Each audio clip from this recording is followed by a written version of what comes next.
¿Quién fue y por qué luchó Martin Luther King? ¿Por qué los latinos que vivimos en Estados Unidos deberíamos aprender acerca de su vida, acerca de su lucha? ¿Y cómo la historia nos puede ayudar a entender el momento que nos está tocando vivir? En este video trataré de exponer 5 lecciones de vida basadas en la biografía de Martin Luther King, escrita por Jonathan Haidt, un gran libro. Así que abróchense los cinturones que vamos a empezar. Punto número 1, que sea legal no significa que sea moral. Es natural pensar que las leyes representan lo que es justo en una sociedad. Por ejemplo, las leyes condenan lo que una sociedad acepta como injusto, ya sea robar, defraudar, violar, matar, etcétera, etcétera, etcétera. En este sentido, asumimos que lo legal, o sea, lo que está dentro de las leyes, es justo. Por ende, en esta lógica, no existirían leyes injustas, ¿verdad? Bueno, mentira, porque existen y han existido leyes injustas. Hace 200 años, por ejemplo, se permitía tener esclavos y explotarlos. Hace 100 años la ley permitía restringir el voto a las mujeres. Hace poco más de 70 años, la ley permitía discriminar a las personas por el color de su piel. Y aquí es donde me quiero quedar en esta época. Porque en esta época era legal prohibir que los niños de color, los niños afroamericanos, puedan ingresar o estudiar al lado de estudiantes blancos. Lo mismo pasaba con los jóvenes que querían ingresar a las universidades. Era legal prohibir que pasajeros afroamericanos se sienten en cabinas o en asientos designados para pasajeros blancos. En sí, en casi todos los aspectos de la vida cotidiana, que incluye estudios, vivienda, salud, transporte, empleo, acceso a baños. Esto estaba directa o indirectamente afectados por leyes y normas injustas que permitían la segregación racial, discriminando a las personas por el color de su piel. Este es el contexto de la vida, la lucha y el liderazgo de Martin Luther King. Punto número 2. Somos hijos de nuestra época. El bisabuelo de Martin Luther King era un creyente que fue esclavizado. El abuelo fue reverendo que creció en pobreza extrema. El padre creció en pobreza y llevó a su familia a la clase media. Él también era reverendo. El hijo, Martin Luther King Jr., pues creció en una familia de clase media. Llegó a tener 2 licenciaturas y hasta un doctorado. Bueno, hago este ejercicio para señalar que hasta cierto punto somos producto de la época que nos tocó vivir.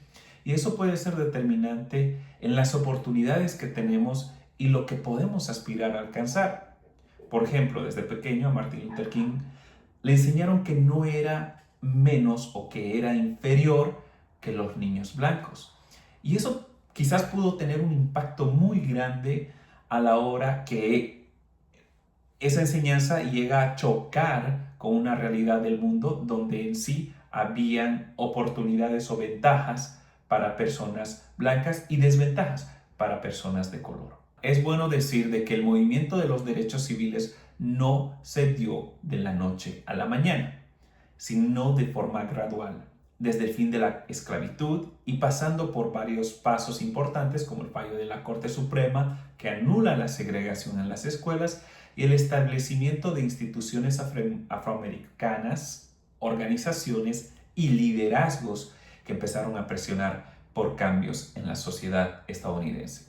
Para el momento en el que el Dr. King salta en escena, ya había una red de iglesias que congregaban a la comunidad afroamericana y así estas iglesias se van convirtiendo en el motor del movimiento por los derechos civiles a través de una combinación de fe, apoyo mutuo, que llegaron a tener una gran dirección política. También habían otros líderes como Rosa Parks, Bayard Rustin, Malcolm X, John Lewis, entre otros que fueron claves para el movimiento de los derechos civiles. Es decir, Martin Luther King no necesariamente construye el movimiento, sino que lo dirige. Punto número 3, Martin Luther King era un hombre de fe, talento y disciplina.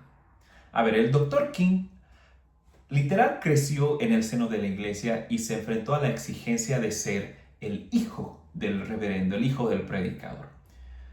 Pero el Dr. King no quería ser igual que su padre, quería ser mejor que su padre.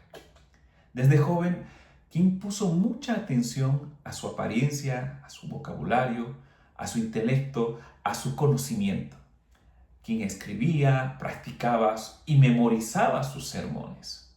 King leía mucho y tuvo la oportunidad de estudiar las ideas de gente como Platón, Aristóteles, Rousseau, Hobbes, Benjamin, Nietzsche, Marx, entre otros tantos pensadores. A lo largo de su carrera, como líder, demostró su talento para la oratoria, además de su instinto político supernato y el entendimiento del poder de los medios de comunicación.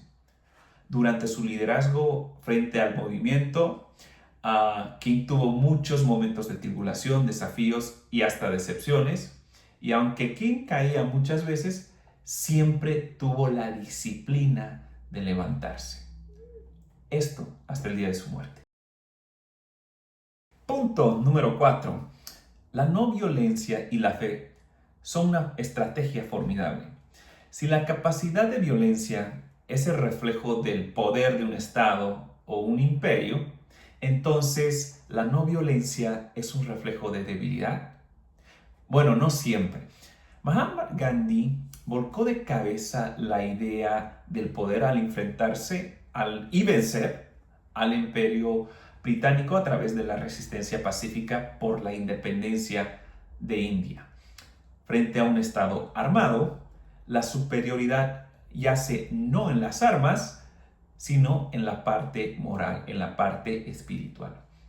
King estudió los logros de Gandhi en India y hasta cierto punto pudo recrear un movimiento pacifista que mezclaba el evangelio con la justicia y la aspiración de igualdad.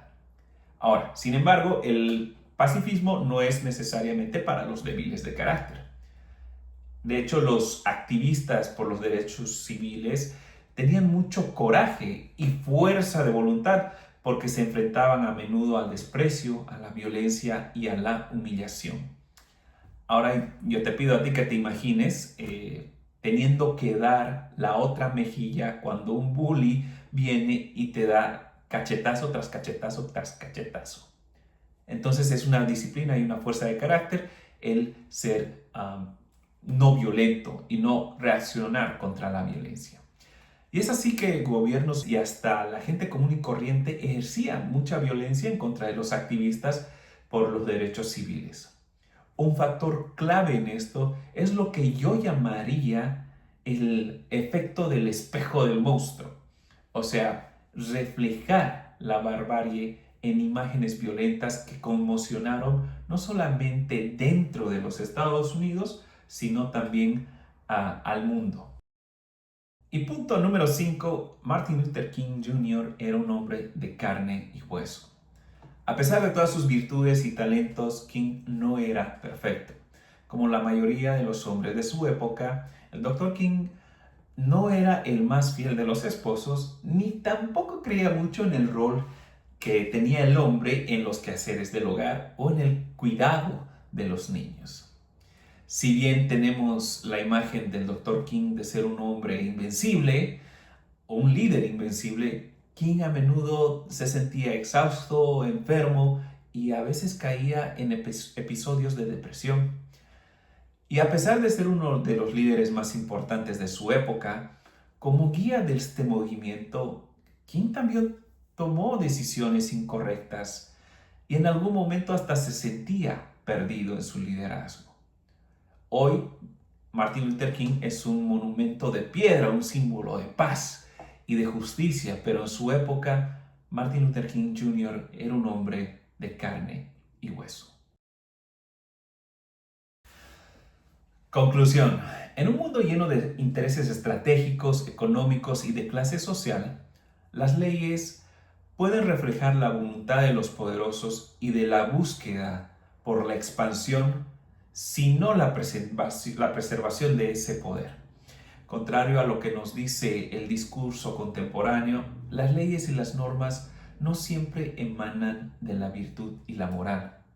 Es por eso que los poderosos tienen que pintar las leyes con tonos y colores virtuosos para poder camuflar sus leyes injustas. Martin Luther King Jr. y el movimiento social por los derechos civiles se enfrentaron a leyes, a normas, a violencia. Todo esto establecido en favor de preservar los privilegios de un sector de la sociedad, a expensas de otro sector importante de la sociedad. King y los demás derrotaron a la injusticia de la segregación racial con disciplina, con talento, con creatividad. Y aún así, ni King ni el movimiento que lo acompañaba, las personas que estaban dentro de ese movimiento no eran perfectos, ni perfectas. Muy por el contrario, el movimiento de los derechos civiles no siempre tenía alineadas las estrategias, las tácticas, las campañas o incluso los liderazgos. Había gente que realmente no quería ver al Dr. King como el líder del movimiento de los derechos civiles.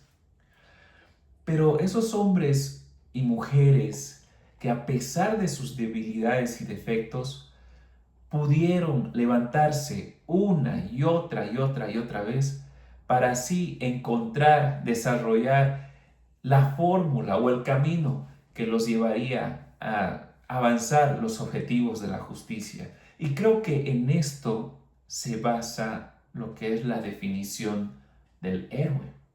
Ya nos decía Chespirito, Superman no puede ser héroe, es todopoderoso, no tiene miedo y en pocas palabras no tiene defectos y jamás pierde. El Dr. King y los seguidores que él tenía, pues tenía muchos defectos y a menudo estaban cansados, estaban enojados, estaban enfermos o se sentían perdidos o caían en depresión por las derrotas que sufrían. Y aún así, y a pesar de los pesares, siempre se levantaron de nuevo para avanzar los objetivos de la justicia, de la igualdad, de la paz. Y esto, aunque les haya tenido que costar su propia vida, hombres y mujeres defectuosos luchando contra un Estado poderoso, a pesar de sus debilidades, a pesar de sus defectos, y es por eso que estos hombres y mujeres de los derechos civiles que terminaron con la segregación racial son héroes.